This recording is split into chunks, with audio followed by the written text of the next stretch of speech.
Muito bem, pessoal, é um prazer. Estamos aqui em mais um Pod Cruz, o podcast do Cruz Vazia, com meu grande amigo, pastor, missionário, Redivaldo Barbosa, ele que é membro da Assembleia de Deus em Jardim Alvorada, do querido pastor Alexandre. Não é isso, meu pastor? E a gente está muito feliz de estar recebendo o senhor aqui hoje no nosso Pod Cruz, para a gente aprender um pouquinho mais sobre missões, que muito se é falado, mas a gente percebe que é uma caminhada que ainda tem muito para aprender. Tem muita coisa aí, a gente tem um carinho grande em receber o senhor, que é uma das maiores autoridades em missões no Brasil, tá bom? É bom frisar isso, apesar da gente ter outros nomes, mas pastor Redivaldo, ele é uma das maiores autoridades em missões hoje no Brasil. A gente tem o prazer de receber o senhor aqui no Pod Cruz. Vitão, meu grande amigo aí, pastor Redivaldo, esse é Vitor, Amém. Cara que Deus trouxe para a minha vida como presente. E aí, estamos aqui hoje para o senhor nos ensinar um pouquinho, né, Vitor? Vitor, sabe o que é missões, Vitor? Cara, é sempre uma satisfação. Eu costumo dizer aqui, pastor, que é uma forma que Deus encontrou de nos lançar dentro de uma obra que foi proposta por Ele. E eu estou aqui sempre aprendendo, né? Todos os questionamentos são questionamentos meus mesmo. Eu adoro conhecer e tentar entender, né? E sempre com o objetivo, buscar melhorar em Deus. Né? Buscar ser um ser humano melhor, ser um esposo melhor, ser um futuro pai de família melhor, né? Um ser humano melhor no contexto geral. Né? Então, assim, muito feliz por estar aqui e tenho certeza que vai agregar muito valor a gente. Então, desde já te agradeço pela oportunidade de podermos estar aqui contigo, né? E vai ser uma honra estar conversando com o senhor. Pastorzão, missões de fato. É aquela questão que a Bíblia coloca, eis-me aqui, envia-me a mim, ou missões vai lá, Redivaldo, não tem ninguém para ir, o campo está precisando, tem que abrir uma igreja, e como é que funciona essa dinâmica? Missões, diga pra gente, o que é de fato missões? Amém. A paz do Senhor Jesus Cristo, meus amados irmãos, é uma alegria realmente estar compartilhando um pouco, né, do aprendizado que eu recebi sobre missões. Eu estava falando com você, Rubinho, antes de nós começarmos. Existem três coisas, né? Missão, missões. Então, o que é missão? O que é missões? E para que missões? Missão só tem um. A missão foi dada a Jesus Cristo. Missão. Jesus Cristo deu missões para a igreja. A igreja dá missões para os missionários da sua igreja. Então há uma diferença muito grande. Porque quando a igreja ela começa a se envolver com missões, ela começa dentro do seio da igreja se tirar alguns obstáculos. Hoje uma igreja que ela não se envolve com missões, ela corre sérios riscos de problemas como se diz assim, irreversível dentro da sua igreja. Qualquer igreja que você capta que ela não trabalha dentro do âmbito de evangelização, de missões, ela tem sérios problemas que o próprio pastor fica tendo uma dificuldade de administrar a sua igreja. E tem um ditado popular que se diz, né? A cara da igreja é a cara do pastor e vice-versa.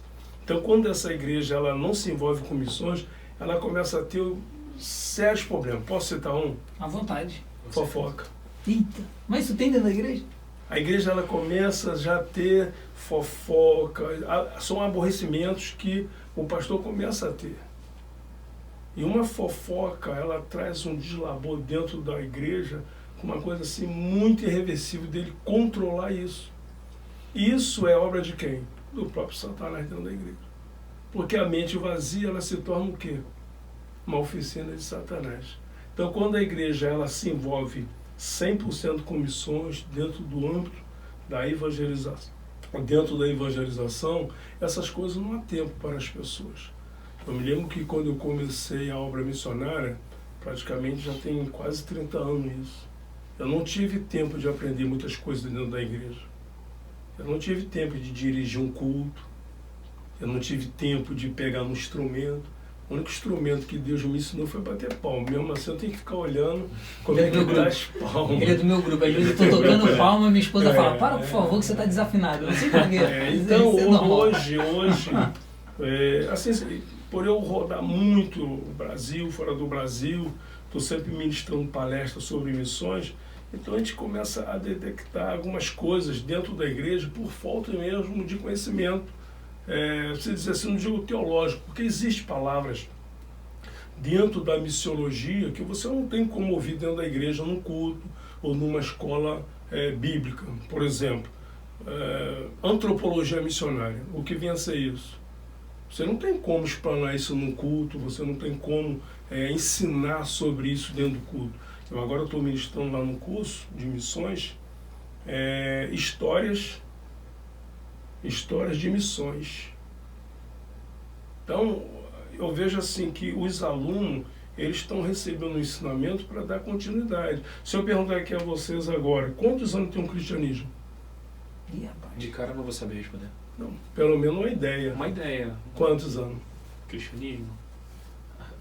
Sei lá, 2000 anos. Isso, você acertou. E nós, temos quantos anos? O cristianismo realmente tem 2022 anos, 20 anos, se dizer assim. E nós? Nós cristãos temos quantos anos? Você está vendo?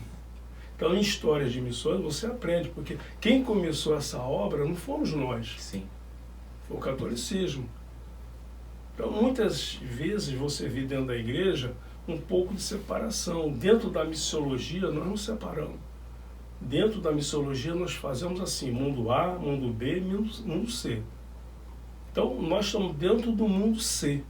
O que vem a ser o mundo C? Ali entra todo mundo. Entra o cristão, o católico, o testemunho de Jeová, entra todo mundo ali. O mundo C já entra o muçulmano, o hinduísmo. E assim se faz pelo mundo.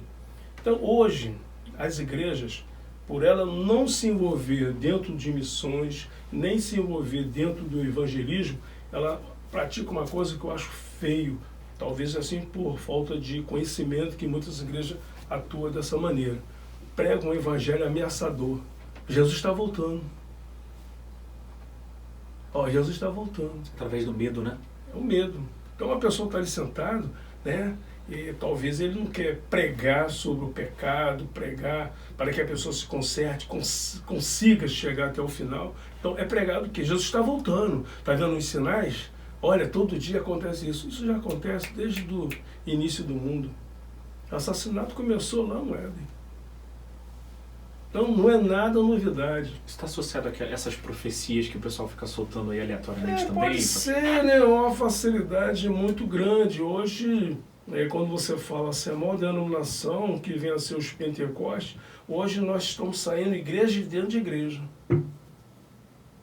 Então, hoje, para você falar de missões dentro de uma igreja é muito difícil. É muito difícil. Domingo. Então, desculpa te cortar. O senhor está dizendo, então, que o ponto de partida das missões, ela começa ali dentro do evangelismo, esse projeto, Sim. Essa mentalidade da igreja começa ali. Você vê na Bíblia mesmo já te dá todo esse foco, né? E tem muitas igrejas que tiram esse foco ameaçador. Ficar em Jerusalém para que do alto seja derramado o poder. E eu já ouvi pessoas em igrejas falar, olha, esse poder é bom no seu trabalho, na sua faculdade. A Bíblia não fala isso. A Bíblia diz que do alto nós vamos receber um poder para quê? Para nós pregarmos na Jerusalém, na nossa Judéia, na nossa Samaria, na nossa os confins da terra. E a Bíblia ainda diz tanto. Eu posso estar pregando aqui em Nova Iguaçu aqui agora, você pode estar pregando na África, você pode estar pregando na Bolívia, simultaneamente. É uma obra simultânea. Não é aquela regra que você tem que primeiro fazer em Jerusalém, Judéia, Samaria. A pessoa nunca vai chegar em confins da terra. Então, isso para mim é uma fala ameaçadora dentro das igrejas. E aí nós temos um maior problema para nós brasileiros, as igrejas brasileiras, que é o quê? A janela 10-40. Se você falar isso dentro de uma igreja, as pessoas falam, o que esse pastor está falando? que eu nunca ouvi falar. Não está isso na Bíblia, a janela, essa tal de janela. Acho que as pessoas não sabem o que é isso. Com certeza. E aí estão se pregando que Jesus está voltando. Como se Jesus vai voltar se a janela 10, 40 ainda está fechada? Está aguardando eu, você. Está lá na janela para pregar o Evangelho de Jesus Cristo. Dentro dessa janela existem 3 blocos religiosos, os maiores 3 blocos religiosos mais difíceis de se pregar o Evangelho, que é o hinduísmo, o budismo e os muçulmanos. Estão dentro dessa janela, está demarcado. Hoje se fala muito sobre a Ucrânia. As pessoas desconhecem quem é esse país, né? Não se sabe. Mas a missiologia já se falava sobre aquele procedimento de quem é esse dragão que lá em Apocalipse 12 fala. Esse país é a cabeça do dragão. Esse dragão ele tem que tragar realmente a águia. E o Brasil ele é um país que hoje mais exporta missionários ao Brasil. Parece que as coisas não estão funcionando, mas está funcionando dentro do mundo espiritual. E, infelizmente, que com isso nós podemos ver que nós temos aí esse conceito que nós temos. Por exemplo, eu moro na estrada de Madureira. Se eu pego o meu carro, vou até o 32, eu perco a conta de igrejas abertas. Isso é crescimento do Evangelho? Eu tenho uma visão sobre essa pergunta específica que não me coloca como crescimento. Acho que não. Isso aí você vê que há uma como se falasse uma palavra mais educativa, né, para os amados irmãos. Isso vem a ser assim mais uma desorganização, se dizer assim. É uma desorganização. Hoje você está congregando ali numa igreja, desde que eu cheguei na minha igreja, que eu não nasci no berço evangelho, eu vim de uma outra religião, né? Não muito próximo daqui, o Rubens sabe, né? Então, eu digo assim, há uma desorganização muito grande, porque eu me batizei nessa igreja, eu casei nessa igreja, eu apresentei meus filhos nessa igreja, eu batizei meus filhos nessa igreja, estou lá. Eu já vi muitas e muitas pessoas saindo. Saiu para abençoar a obra, aquela coisa toda. Outro diz que é rebelião, e cada um fala as suas maneiras. Mas, na verdade, há uma desorganização muito grande. Por exemplo, se eu abrir a porta do meu portão, eu abro o meu portão. Da minha porta, eu avisto 7 igrejas. Meu Deus. Uma distância de 500 metros uma da outra. Eu tenho uma esquina que tem uma igreja aqui, outra aqui, outra aqui. Como eles conseguem fazer culto ali ao mesmo tempo, eu não sei. De frente à minha casa eu tenho 2. Uma que faz barreira uma com a outra, o terreno. Né? Aí mais à frente tem a minha e uma outra que abriu agora recente. Aí eu te pergunto, isso é crescimento do Evangelho? Com certeza não. E aí a gente fica assim, até pasmo de ouvir tudo isso. Entristecido também, também entristece o coração, Redivaldo, pastor Redivaldo. E aí me vem uma outra questão na cabeça, que a gente está sendo vocacionado para essa missão, ou para essas missões, que é como o senhor colocou no início, ou a gente, está fazendo pessoas para essas missões. E aí o senhor me esclarece. Ser hoje um missionário, como o senhor tem essa experiência aí, é um chamado? É um chamado específico? O senhor sentiu, ardeu no seu coração, Deus falou com o senhor, ou foi uma necessidade do sistema, vamos fazer o Vitor missionário? Como que funciona essa dinâmica? Olha, você fazer uma pessoa missionária, eu já vi muitos, né? Por eu ser coordenador de uma escola de peso, da convenção que é a IMAD, então se vê de tudo ali um pouco. Mas eu recebi um chamado. E esse chamado de Deus na minha vida não foi fácil. E como é que se identifica isso, pastor? Olha, primeiro você tem que estar pronto para ouvir Deus, né? Porque o outro adversário todo dia estava com ele. Então eu precisava, quem é Deus? Eu precisava realmente conhecer Jesus, que até então eu só ouvia falar dele. Eu quando me converti, com 6 meses eu fiz a minha primeira viagem missionária. Para onde, pastor? Eu fiz para Lambari, cidade no sul de Minas Gerais, me parece, uma cidade turística, né? Mas oficial? Oficial. Como missionário mesmo? Como missionário já. E é isso que fica a minha grande curiosidade. Mas aí quando eu fiz essa viagem, eu tive muito medo devido às experiências que eu tive. Eu não esperava ter as experiências do meu ministério hoje, né? Porque quando você fala ser um missionário, a Bíblia já te orienta.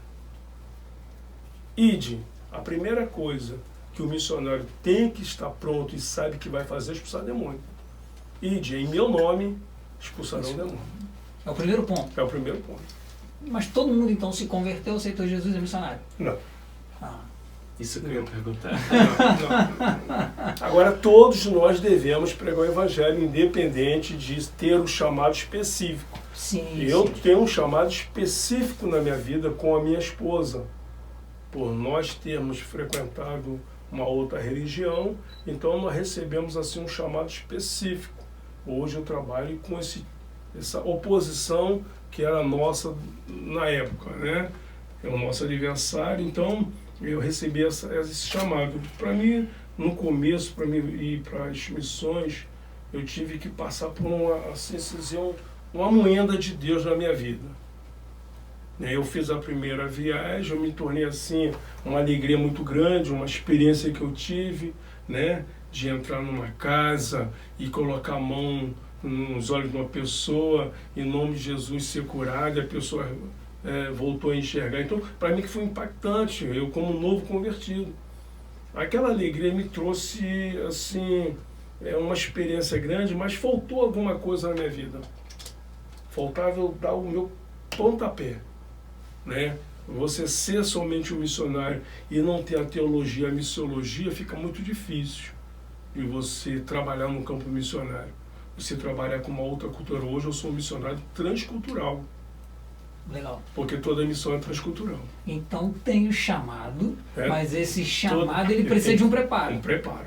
Não dá para pegar quando eu leio ali em Marcos, né, que fala ide, e você vê expulsar demônio, porão as mãos sobre os enfermos curarão, falarão novas línguas. O mais difícil ali é você fazer discípulo. Não é fácil você fazer discípulo. A outra parte é mais tranquila. A outra é fácil. Botou a mão, expulsou. Porque você está usando um nome que não é teu. Caramba, forte. E esse nome você tem que ter muito cuidado. Por exemplo, eu conheço você há tanto tempo, né?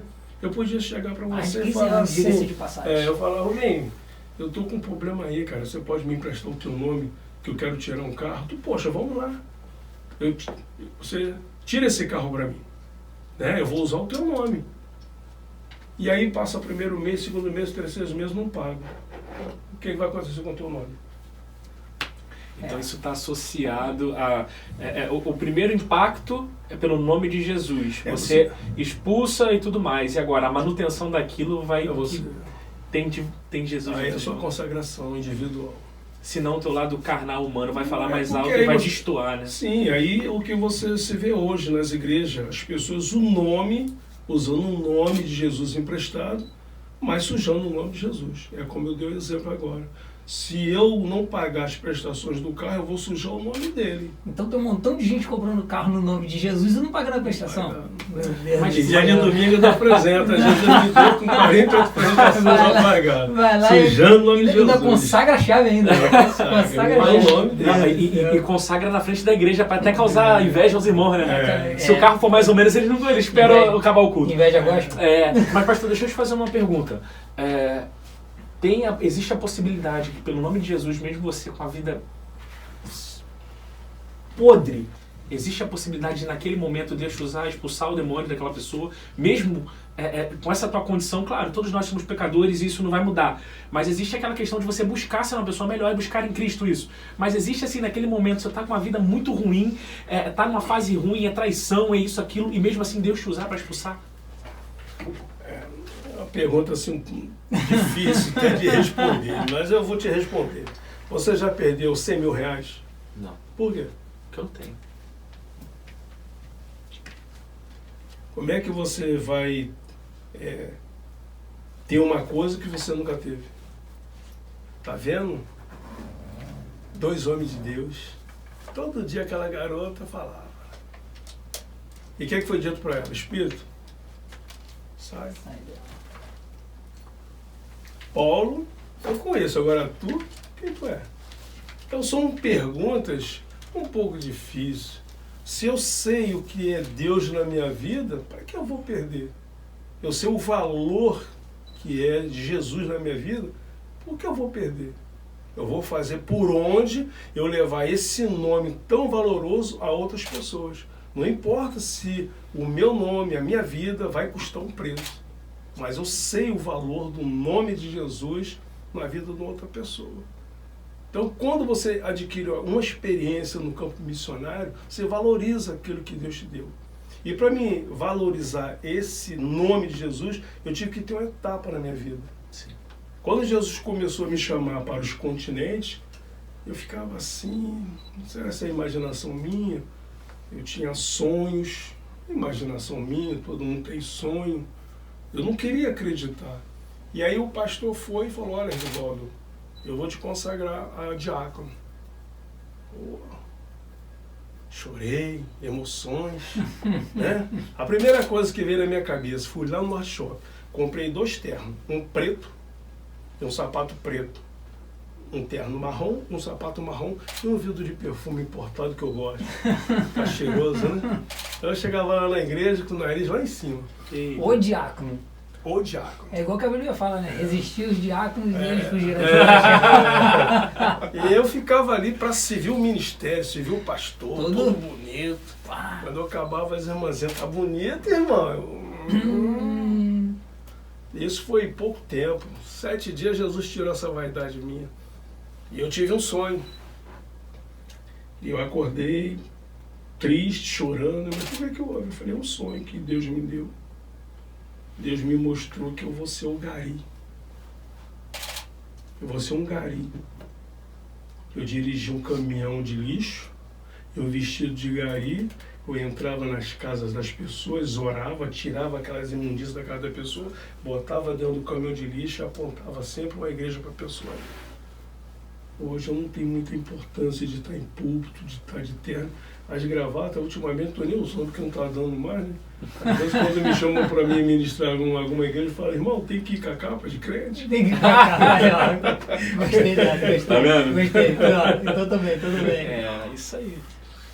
Porque essas vaidades você vai tirando do campo missionário. Então, o campo missionário você não precisa de estar cheiroso, você precisa do azeite, da unção. Você não precisa estar elegante, não precisa nada disso, porque você vai lidar com culturas que não tem nada a ver.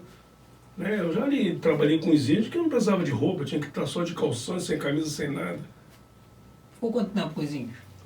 Olha, eu agora estou fazendo um trabalho devido à pandemia. Eu cancelei a minha viagem para aqui para o Malawi. Então, esses 2 anos não deu para visitar lá o projeto lá. Mas eu estou sempre em contato com a missionária que é brasileira que ficou lá. Ela já está morando lá. O dólar subiu muito. Nós não estávamos podendo sair do Brasil. Então, eu comecei um trabalho com os Guarani. Eu e minha esposa, não é longe daqui, 5 horas de viagem. Chama Paratimirim. Eles lá não falam português, falam o Guarani. E eu comecei a fazer um excelente trabalho lá. E aí eu resolvi levar alguns irmãos, né, do curso. Depois eu resolvi levar os jovens da igreja, de outras igrejas também. E eu fui vendo que na minha igreja tem muitos jovens abençoados. Tem jovens que já são formados em enfermagem, odontologia, estão fazendo psicologia, fazendo medicina. Então, juntei todos esses jovens, deu 30 jovens, deu uma palestra para eles, né? Dentro da visão que Deus estava me dando para que nós pudéssemos fazer o trabalho lá com os índios. Levei recreadoras, pessoas para trabalhar com crianças, e nós fizemos um excelente trabalho lá. Então, estamos lá, talvez, agora, antes de final de ano, quero ver se eu retorno lá para fazer o Natal das crianças, que no ano passado eu fiz. Então, é muito bom. E dentro dessa fala, o pastor Reginaldo, é muito importante, o senhor colocou algo interessante. O senhor falou que um formado em odontologia, outro em enfermagem e tal, partindo do princípio que após Jesus, né, já naquela época ali a gente percebe que alguns que andaram com Jesus tinham suas profissões. Sim. Então é muito interessante, pegando o gancho lá do início da nossa conversa, é muito interessante a gente entender o chamado e estudar, porque de repente tem algo dentro de nós, às vezes o camarada é um bom motorista, é um bom clínico geral e pode servir no campo. Isso é muito interessante falar. E quando o senhor fala de cultura, a gente até percebe aqui que o senhor trouxe algumas coisas bem curiosas aqui para o nosso... A gente queria que o senhor desse uma orientada na gente aí. Fala pra gente de onde vem, quais são essas culturas aí. A importância que isso tem dentro da cultura. Isso. Vamos que começar, tem a ver isso aí com Jesus? Eu comecei aqui na América, né? Isso aqui eu pensei que era para bater no meu pastor, isso aqui. Eu comecei a realizar um trabalho na América, depois eu fui trabalhar no continente africano. No continente africano eu trabalhei África do Sul, Moçambique, Malau e Zimbábue. Uhum. Agora aqui na América eu trabalhei no Paraguai, trabalhei na Argentina, Chile, Peru, Bolívia e Equador. Então 3 países da América eu fiz batismo de novos convertidos. Deus me deu essa graça de eu realizar um batismo no Peru, no Equador e outro no Paraguai. Então aí trouxemos assim, isso aqui é uma flauta que é muito utilizada na Bolívia. Na Bolívia é uma cultura muito arcaica, sabe? A Bolívia, eles têm um sincretismo religioso muito grande. A América em si, né? Eles lá ainda cultuam muito os incas. Eles trabalham muito com o xamã. Eu cheguei a trabalhar... As pessoas falam muito da África, né? Que a África tem uma feitiçaria, etc. Mas desconhecem quem são os xamãs, quem são os feiticeiros da América. Eles são umas pessoas assim com um poder satânico muito forte. Uma flauta dessa aqui, ele faz uma arruaça. É uma flauta, tá? Ela tem som. Eu só não sei tocar, irmão. Mas eles conseguem fazer um som muito bacana com essa flauta. Eles utilizam isso nas cultura dele religiosa, né? Tem outros instrumentos. Eles têm um instrumento lá que é feito à base da unha da ilhema. O som eles fazem. Aqui eu tenho o pau de chuva. Olha, ele faz um barulho.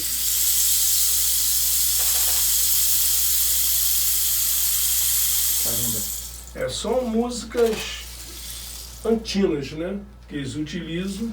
São músicas muito gostosas de se ouvir. Mas os cultos, por exemplo, o culto na Bolívia, eu estou na Bolívia desde 96, foi a primeira vez que eu pisei na Bolívia, 96 me parece. Não tinha muito conhecimento. E hoje eu já levei três turmas de alunos para trabalhar lá comigo, porque eu trabalho com os Quechua. Quechua é um povo que tem na Bolívia. Na Bolívia, na verdade, eles têm o Aymara, né? Tem o Quechua e tem um mestiço que nós chamamos o boliviano, aquele que fala o espanhol. E é como aqui no Brasil, né? No Brasil nós temos o português, mas dentro do nosso português nós temos várias culturas, né? Nós estamos aqui no Rio de Janeiro, se você olha o nordestino, você olha logo, você já sabe que ele é daquela região. Exato. São comidas diferentes, falas diferentes. Então, na América também nós temos isso. E eu trabalhei no Peru, eu trabalhei no norte do Peru. Eu trabalhei no deserto de Chechurra.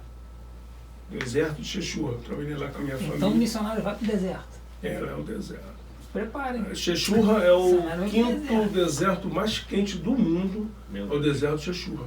Que É bom isso. que lá você não tem problema de teto, chuva, né? Porque as casas deles não tem. Agora, é uma cultura muito complicada de se trabalhar, por você vê pessoas latinas, né? Mas assim, em termos de roupa, comida, a maior dificuldade nossa lá no Peru, em Piura, aqui nós temos os estados, né? Lá tem os departamentos e as províncias que vêm a ser os municípios. Então, o departamento de Piura, eu tenho um voo, Rio, São Paulo, Lima, Lima, Piura. Não tem um voo direto. E de Lima para Piura, não existe voo à noite, porque você já vai entrar dentro do deserto, o avião vai lá no mar e dá essa entrada aqui em Piura, já dentro do deserto. Então, quando o piloto fala assim, vamos aterrissar no aeroporto de Piura, você fala, faltam 10 minutos, aonde? Você não enxerga nada, porque não tem nada. Quando o avião começa a baixar um pouco, e aí você começa a ver umas demarcações, tipo uns barracos. Em Piura existe a maior favela da América Latina, dentro do deserto. O deserto é aquela areia mesmo, fofinha. E como é que eles sobrevivem lá, pastor? Eles sobrevivem da maneira que... muito precária. Muito precária. A fome lá dizima muitas crianças, muito mesmo. Então, o trabalho missionário lá é difícil. Então, por exemplo, quando eu vou para lá, eu levo uns rolos de fitas, porque conforme que eu vou andando, eu vou marcando o que eu vou fazendo na minha rua. Na volta, eu tenho que voltar para ali, porque você passa, você não vê nada, né? Talvez eu passe aqui uma foto para vocês verem depois.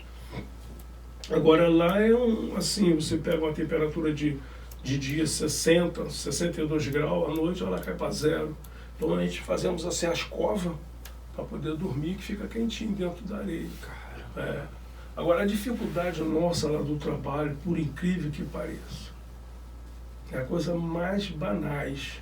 Mas para nós, né, aqui no Brasil, ainda mais nós que estamos no Rio de Janeiro, você vê uma pessoa, uma mulher, se agachar para fazer as suas necessidades, é bizarro.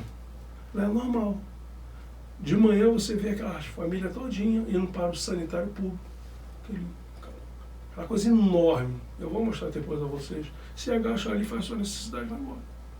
Meu Deus. Então lá existem muitas doenças devido a esse procedimento de as moscas, larva, né, ir para dentro das casas e as pessoas são picadas, então é onde que as pessoas criam doenças. Então, como lá nós temos já um projeto bem desenvolvido, graças a Deus, e eu falei com a minha esposa, nós vamos ter que fazermos aqui banheiro. E aí foi uma luta muito grande, que nós tivemos que ir na capital para comprar vasos sanitários, e os vasos sanitários lá não é igual ao nosso, eles são pequenininhos, são menores porque eles são pequenos, e implantamos os banheiros, né? Mas nós não colocamos porta, colocamos um pano, porque a parte masculina eu ficava na porta, e a parte feminina ficava a minha esposa, ensinando a eles.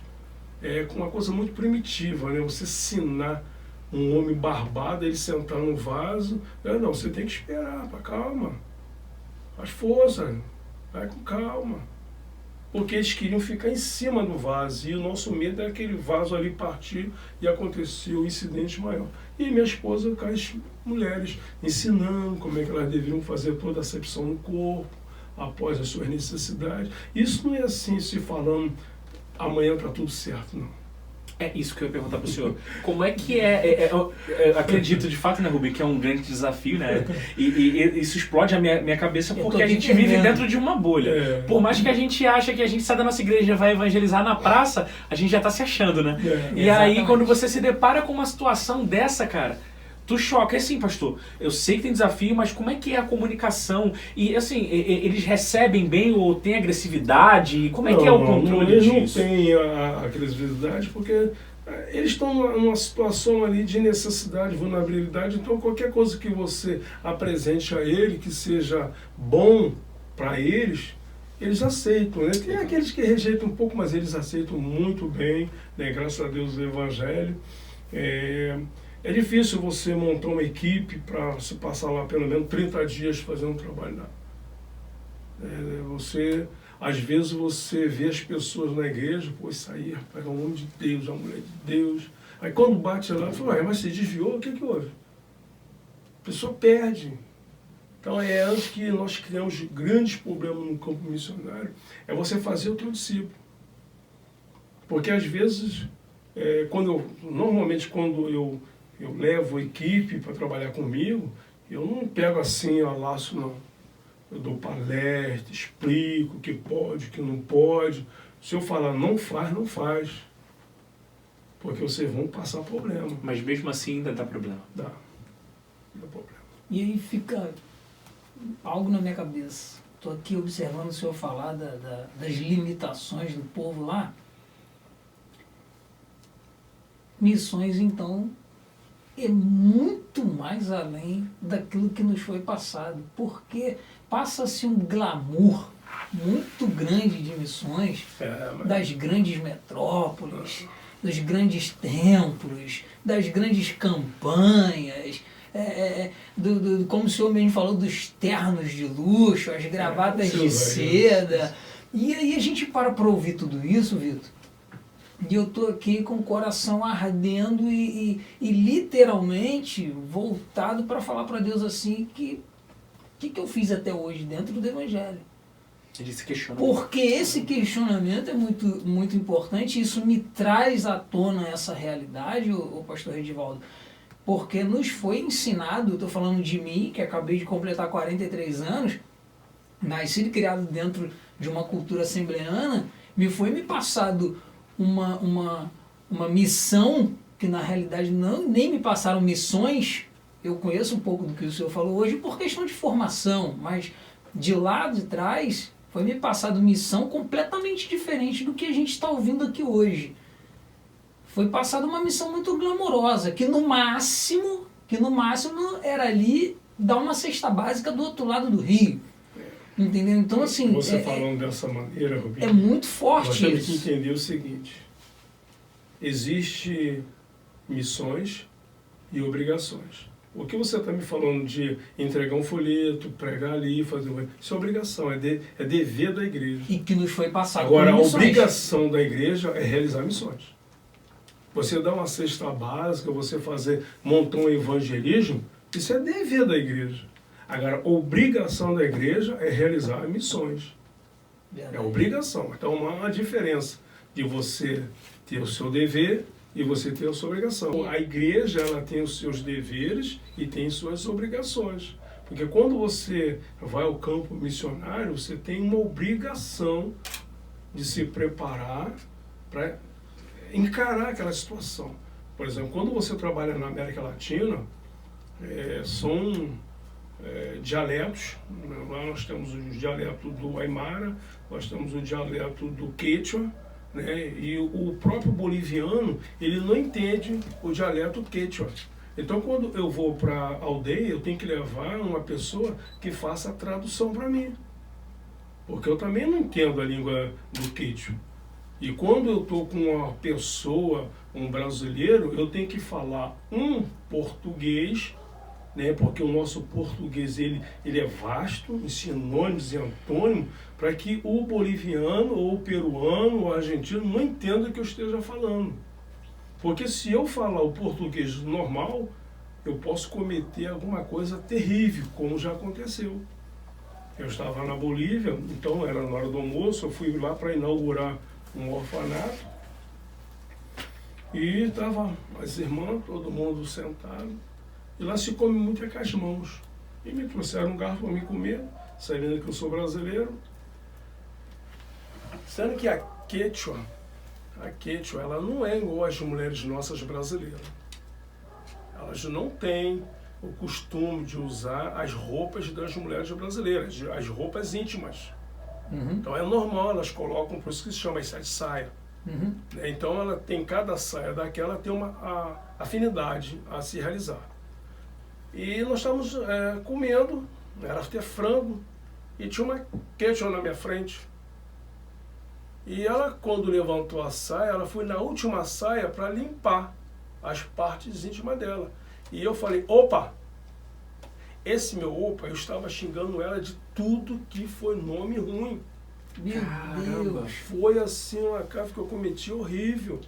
Aí nós tivemos que ir para Santa Cruz de La Sierra, eu estava em Jorochicho, dá 4 horas de viagem de carro. Tivemos que ir para Santa Cruz de La Sierra, pegar um tradutor para que ele viesse conversar com aquela mulher, explicar o que é que significa esse opa, nosso carioca.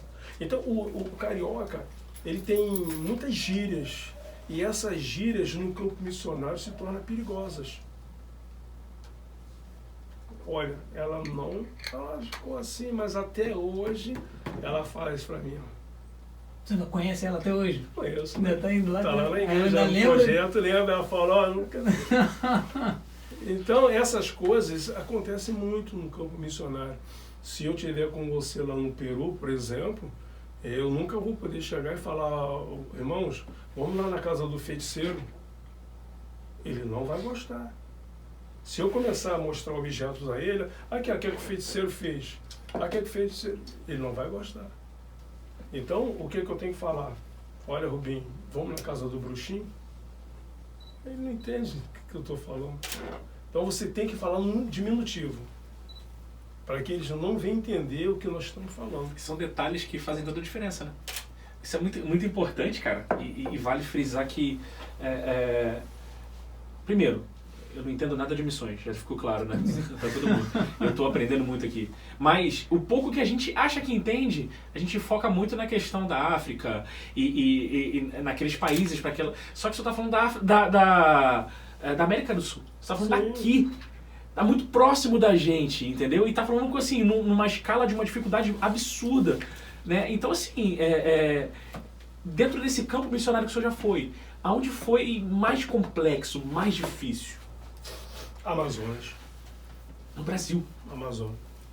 Amazonas, eu trabalhei num projeto que eu comecei em Lábrea e terminei aqui em Belém, Porto de Mós.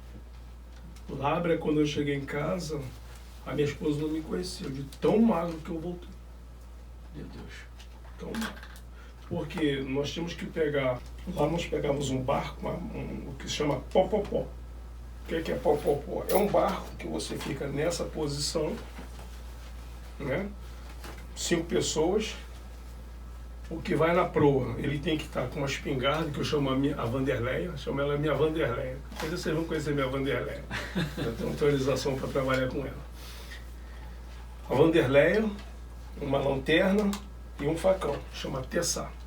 E lá atrás vai o piloto. Então, por que chama popopó? Porque esse barco, o motorzinho fica assim, popopó. Então você sai 5 horas da manhã e vai chegar no outro dia, 7 horas da noite. Caramba! Só no popopó. De vez em quando você atraca um pouco, onde que você vê que tem segurança para fazer algumas necessidades. Para comer, você tem que comer. Nós levamos muito assim, salsicha em lata, carne em lata, né? Então você tem que, a empim, lá tem uma empim lá que é duro, que só Jesus. É um empim que eles plantam na beira do rio, né? Isso tudo é feito no Rio Amazonas. Depois nós descemos ali o Rio Purus, que significa Rio das Serpentes. É uma água barrenta, onde que as serpentes ali elas se dissolvam. Então nós vamos trabalhar com os povos ribeirinhos. São índios entrelaçados, chamados ribeirinhos, mas são índios. Então foi para mim assim uma experiência que me marcou. Realmente eu vi Deus né? Você tem que dormir armado, tem que acordar armado, não se preocupa com banho, porque não tem como, né? Então você fica assim num estresse muito grande. E depois eu fui para Belém, pelo Rio Amazonas, e fui para Porto de Mós. De Belém a Porto de Mós dá 3 dias e meio dentro de um barco. 3 dias e meio. É muito tempo, cara. Depois de você... Isso tem que ser num barco de ferro, né? Porque tem ondas de 3, 4 metros no Rio Amazonas. Você troca de barco, já é um barco menor de madeira, e aí você desce o Rio Xingu, né? E vai até as aldeias. E aí depois é só no pó. Aproveitar aqui, pastor. Pastor Oswaldo está falando que vai mostrar aqui algum conteúdo pra gente. Só aproveitar, pessoal, você que está assistindo aí o podcast, fica tranquilo. Ele prometeu que vai deixar algum material com a gente vai incluir aí no vídeo, você vai estar vendo tudo isso que ele está falando aqui, trazendo como um ensinamento pra gente, tá? Você vai estar vendo tudo isso aí no nosso Pod Cruz, que vai ser bênção para tua vida, para tua casa. E desde já fica aqui o meu alerta para você que vai assistir esse podcast, que Deus possa arder no teu coração essa questão desse ministério que a gente percebe, né, Vitor?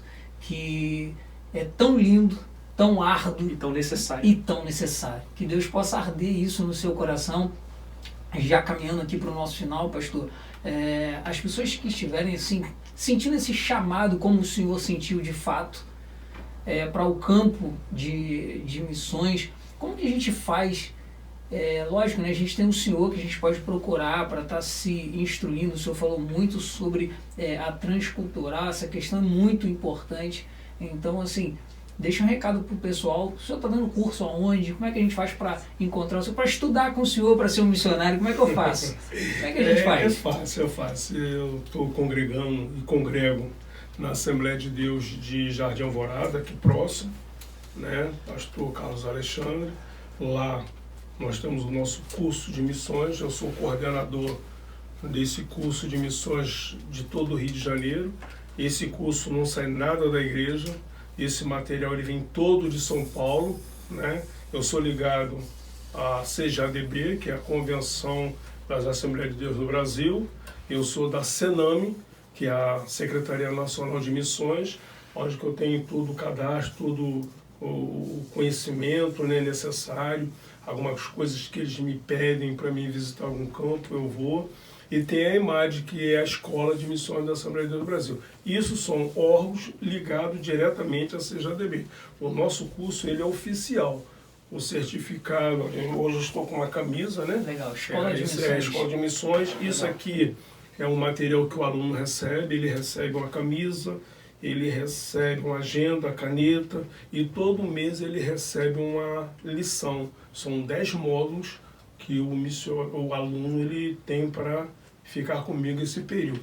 Sendo que dentro desse período, conversando com os alunos, eu tiro ali um campo missionário para que esse aluno esteja lá para fazer a prática e ver se realmente é aquilo que ele quer. Porque muitas vezes a pessoa faz o curso, mas vai ser útil também dentro da igreja, né? Vai trabalhar na Secretaria de Missões, vai trabalhar dirigindo ali um departamento de evangelismo. Então todo o conhecimento na obra de Deus ele é válido, né? Possa ser que dentro, eu tenho um aluno meu que foi agora para a Alemanha, tem alunos meus que foram para outros países, estão trabalhando aqui no Brasil.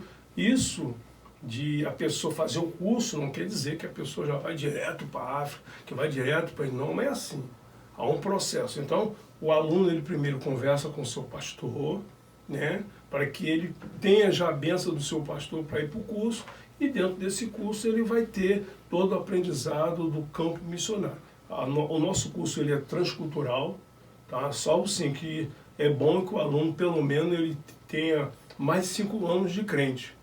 5 anos de crente, se ele estudou a escola bíblica, então ele já praticamente tem um curso teológico, né? Porque dentro do curso de missões, os irmãos podem perceber que quase eu não falei texto bíblico. Muito pouco, porque no campo missionário você não vai utilizar a Bíblia como nós utilizamos aqui, né? O campo missionário é um diferencial muito grande. Você trabalha muito com o social, pregando, né, sabendo que a palavra de Deus está no teu coração. Você não tem igreja física para fazer culto, né? Muitas vezes a gente faz culto debaixo de uma árvore, debaixo de uma ponte. Aí o campo missionário ele tem essas coisas. Recentemente eu levei agora um grupo de alunos lá para a cidade de Mercedes. A cidade de Mercedes foi onde que foi a minha escola, né? Foi todo o meu aprendizado ali. Ali meus filhos praticamente nasceram nessa cidade. E agora eu voltei lá depois de 20 anos, trabalhando lá. Em setembro, agora dia 13, eu volto para lá para fazer um trabalho lá. Então, lá eu tenho o Geraldo, que era jovem na Assembleia de Deus lá, se desviou, agora é pai Geraldo. Eu tenho a Cosma tem um terreiro dela lá. Inclusive, a última vez agora fiz um culto de poder de Deus dentro do terreiro dela, com as imagens tudo lá. E ela só gritava, é Jesus, eu quero Jesus, eu quero Jesus. Todo dia essa mulher liga para mim, de manhã e de tarde. De manhã e de tarde liga para mim. Porque ela quer te fazer daquilo lá, então dia 3 eu tenho um evento lá, vou lá.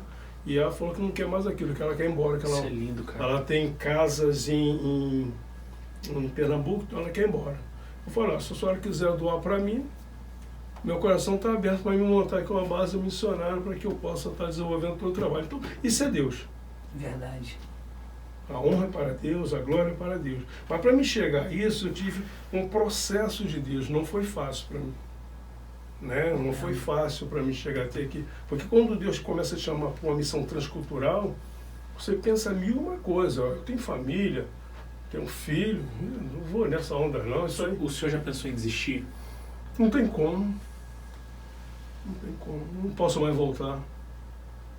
Eu posso até dar uma parada, mas não tem como. É a minha vida. Eu não sei fazer outra coisa. O quanto isso te abalou a sua estrutura como esposo, familiar, ou dentro do contexto que o senhor vive aqui, um contexto... Como assim, né? Abalou?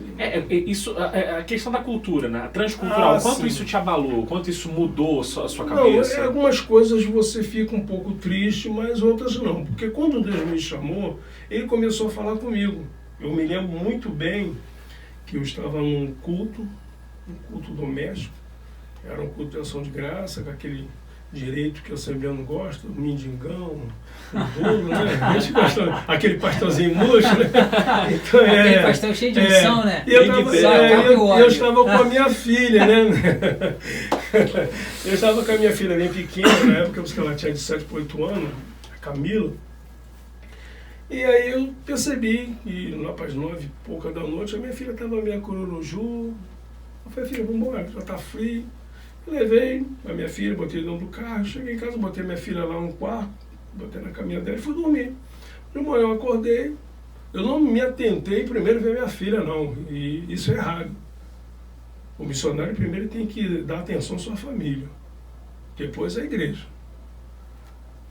Sim. As pessoas estão confundindo esse procedimento aí de Deus. Primeiro a família. Deus, família e igreja. Deus, família, teu trabalho e igreja. Porque sem teu trabalho, como você vai dizimar, vai ofertar na igreja? Então nós temos que ter essa colocação aí. E aí quando eu cheguei da escola dominical, eu perguntei à minha esposa, como é que tá a Camila? Ela não acordou não, vai dar um pulinho lá, vendo. Aí eu subi, minha casa, os quartos ficam em cima, subi, olhei minha filha, falei, filha, tá tudo bem? Ela não acordou, fiquei assustado. Eu percebi que o corpo dela estava cheio de manchas vermelhas. E nesse ano estava tendo uma epidemia muito grande nessa região aqui de dengue. E eu chamei minha esposa e falei, vamos levar a nossa filha para o médico. Botei ela dentro do carro, ela rapidinho, vamos embora. Cheguei lá no hospital do Fátima, não me atenderam, não falaram por quê. Levei lá para o Juscelino, também não quiseram me atender. Eu já estava estressado por essa situação, a hora passando. E a minha filha estava ali já desacordada, não tinha comido, como se tivesse desmaiada, né? E a menina veio me atender e falou, olha pai, está acontecendo uma prova no Rio de Janeiro de pediatria e os pediatras daqui da Baixada foram para fazer essa prova. Então só vão chegar aqui depois das 5, às 18 horas. Mas nós temos aqui um médico que ele é clínico geral, ele pode até atender a sua filha, mas não vai resolver. Ele vai colocar a sua filha no soro e só vai ser atendido depois das 18. Eu falei, não, deixa. E eu, como morei em Campo Grande muitos anos, conhecia muitas pessoas lá, tinha amigos meus lá que trabalham no hospital, Nossa Senhora do Carmo, parece, Nossa Senhora do Carmo, e levei minha filha para lá. Quando eu cheguei, o maqueiro veio, pegou minha filha, levou lá para dentro, eu fui atrás, e veio uma pediatra, ela trouxe um palito, mexeu assim na minha filha, não me falou nada, saiu de perto, e eu percebi que com 10, 15 minutos veio aquela médica, mas ela já veio com um roupão, um avental de couro, uma luva até aqui, um capacete com a máscara, e ela foi lá, examinou a minha filha e falou: pai, vem cá, preciso lhe dar a notícia urgente, rápido, tudo tem que ser rápido agora. A sua filha, ela está com a meningite meningocose e, infelizmente, daqui para baixo ela está tetraplégica. E nós não temos mais como reverter esse quadro, mas nós precisamos mantê-la viva, tá? E para mantê-la viva, eu vou ter que levar ela para o centro cirúrgico, para que nós tiramos da espinha dela, da coluna, um líquido para se fazer uma aplicação de medicamento. Mas, olha, infelizmente, ela está tetraplégica. Rapaz, eu olhei para minha esposa e falei: e agora, filha? Minha esposa ficou ali em pranto. Eu falei: filho, vamos fazer uma coisa. Nós fizemos tanta besteira no passado, lá naqueles lugares ruins, né? Então Deus está fazendo um pacote e vai levar logo antes de uma vez só. Mas está tudo bem, olha, eu quero comunicar a senhora, falando com a médica. Eu sou crente e eu quero falar com Deus. E depois que eu falar com Deus, só pode levar minha filha para qualquer lugar. Ela falou: olha, 5 minutos, se passar eu vou trazer o ônibus. E eu pedi licença para que todo mundo saísse ali daquele lugar. Era uma sala de isolamento. Saí, todo mundo, inclusive minha esposa, pedi para sair. E saíram, fechei a porta. E eu comecei a falar com Deus. Eu falei: Deus, tu me fez uma promessa, que eu iria ao campo missionário com a minha família. E agora o Senhor está recolhendo a minha filha. Naquele momento eu escutei Deus falar comigo assim: dai-me o teu melhor que eu te mostrarei a minha glória. Eu levantei minhas mãos para o alto. Olha, foi uma unção tão grande. E eu coloquei a mão na minha filha. E eu falei: espírito de enfermidade, sai agora em nome de Jesus. Fui lá, abri a porta, entrou a médica e falou: o que houve aqui? O que está vendo aqui? Eu falei: nada. Levaram a minha filha lá para a sala de cirurgia. Depois de 5 minutos, nada. Passou 30 minutos, vieram com a minha filha. Um maqueiro chegou no isolamento com aquela equipe de médico. E a minha filha abriu os olhos e falou assim: pai, eu estou com sede, eu quero fazer xixi. Eu falei: levanta em nome de Jesus, vem cá. A médica estava ali, ela caiu na hora, quando ela viu. Tanto foi o poder de Deus naquele dia. Rapaz. Jesus. E aí eu falei com a minha esposa: vai para casa, traz um livro para mim, deu um nome, traz uma Bíblia, que eu vou ficar aqui 7 dias que Deus falou comigo que eu vou ficar aqui. Para que ele também não me falou não, mas eu vou ficar aqui 7 dias. E aí a administração veio, me chamou e falou: olha, essas 6 enfermeiras vão ficar com o senhor lá no isolamento. Elas vão intercalar lá no isolamento. O senhor pode ficar, mas elas vão intercalar. Eu falei: não há problema não. E quando eu cheguei no isolamento, eu observei que tinha uma, estava com torso, estava com garrote. E eu falei para aquela mulher de Jesus. Aquela mulher foi se derretendo na minha frente assim, caiu de joelho. Ela falou: os meus pais são da Assembleia de Deus. E eu fiz essa feitura há pouco tempo. Eu falei: olha, eu não quero saber qual religião você está seguindo. Eu quero saber que eu estou te apresentando um Jesus que salva, cura, liberta e leva para o céu. Ela falou: eu quero Jesus, porque eu fui criado na igreja. Então, aquelas 6 pessoas, 2 eram crentes, 4 aceitaram Jesus. Quando foi no 8º dia, o médico foi lá e falou: senhor Geraldo, eu vou liberar a sua filha. Não está acontecendo mais nada, tomou medicamento direitinho, daqui a 15 dias você volta com ela para fazer no laboratório alguns exames. Eu falei: tá bom. Me veio um maqueiro e falou: a minha filha, ela entrou em cima dessa maca, mas ela vai sair andando para a glória de Deus. E quando eu passei naquele corredor, era muita gente que tinha, porque estava tendo essa epidemia, né, de dengue, tinha muita gente naquele corredor. Eu escutei quando a enfermeira falou assim: é esse pai aí, ó, que a filha dele, essa daí, que foi curada. Ela teve a meningite. Quando a forma que eu ia passando, eu escutava aquelas pessoas gritando, aleluia, Deus é tremendo. Tanto foi o poder de Deus que aquelas pessoas choravam igual criança. Hoje a minha filha é uma doutora formada, está morando lá em Brasília, está fazendo a obra missionária. Glória a Deus. Aí eu falei, então eu vou para o campo missionário. Porque se é dessa forma, eu preciso ir ao campo missionário. E eu precisava ter esse impulso em saber que realmente, em meu nome, você vai expulsar o demônio. Em meu nome, você vai colocar a mão nos enfermos, vão ser curados. Aí eu tive essa certeza. Então você tem que ter certeza para ir no campo missionário, o que realmente Deus é para você e o que você é para Deus. Se você tem certeza, vá ao campo missionário. Pastor, é uma alegria para a gente receber o senhor aqui. É uma alegria muito grande. Testemunho forte Lindo, demais. Lindo, lindo. Todas as vezes que eu ouço, eu me emociono, já conheci um pouco da sua história, pela gente ser amigo há tanto tempo.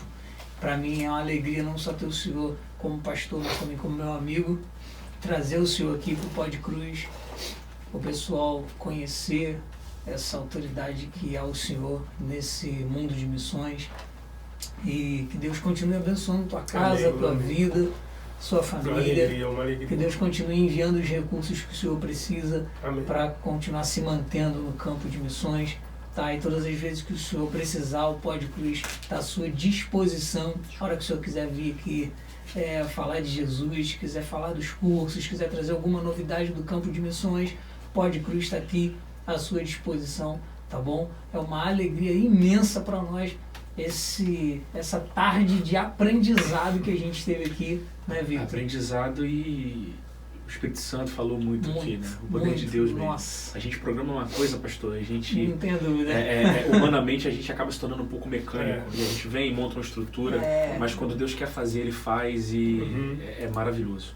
Verdade. E a gente aproveitar agora, caminhar para o nosso final, convidar você mais uma vez aí, você que está assistindo, nossa terceira edição do Pod Cruz, tá? Você continue nos assistindo, e você que porventura ainda não se inscreveu no nosso canal, a gente aqui, pastor, a gente tem sempre uma interação muito legal com o nosso convidado, que a gente sabe que Jesus vai voltar e a nossa meta é falar que a cruz está vazia, entendeu? Por isso que é o Pod Cruz do Cruz Vazia. Só que quando Jesus vai voltar, a Bíblia vai sinalizar que tem algumas coisas que vão acontecer, alguns eventos, e um desses eventos é que a trombeta vai soar. Amém. Isso. Então aqui no Pod Cruz a gente sempre fala para os nossos amigos se inscrever no nosso canal e ativar a trombeta do seu canal, tá? Porque já vem aí a próxima edição do Pod Cruz. Deus abençoe sua casa, Deus abençoe a sua vida. Estamos muito felizes e aguarde aí até o próximo episódio. Pastor Edivaldo, suas considerações finais. Que Deus em Cristo te abençoe. Amém. Eu quero agradecer a você, Rubinho, o nosso irmão também Cristo, a toda a equipe, por abrir esse espaço, né, para que nós possamos falar um pouco de missões. É uma coisa assim que hoje está se tornando tão difícil no nosso meio evangélico se falar de missões. Mas missões está aí. Missões é dada à igreja e a igreja tem que cumprir o de Jesus. Que Deus possa continuar nos abençoando a sua casa e a todos que aqui estão presentes. E estamos aí. Aqueles que quiserem saber mais um pouco de missões, é só entrar em contato aqui com o nosso amigo Rubinho através desse canal, né, que ele tem todo o meu endereço, como se tornar a se fazer um aluno da Escola de Missões, e eu creio que Deus irá abençoar também a cada um dessa forma que Deus tem nos abençoado. Perfeito. Só te agradecer, tá, pastor? Muito obrigado pela oportunidade. Agradecer a equipe aqui, tá? Isabelle, minha esposa, Edgar, né? Que, cara, mano, sempre dispensa comentário, tá? A Roberta, esposa dele, não tá com a gente aqui, mas tá sempre intercedendo. João, Ellen, esposa do nosso amigo Rubinho, tá? Emanuel, filhinho pequeno dele, que não veio hoje também. Agradecer também nosso amigo Luizinho. Luiz Torres. É o cara que tem abençoado muito também a nossa vida junto com o Rick Madureira. Rick Madureira. Olha só, é três fera da fera mesmo. Edgar, Rick Madureira e Luiz Torres. Sem esses três na nossa vida, não tem como. Não tinha Pod Cruz. Gente, obrigado pelo carinho de vocês. Edgar, Rick, Luiz, vocês são bênção de Deus. porque Ele vive. Posso crer no amanhã, porque Ele vive. Temor não há, mas eu bem sei, eu sei que a minha vida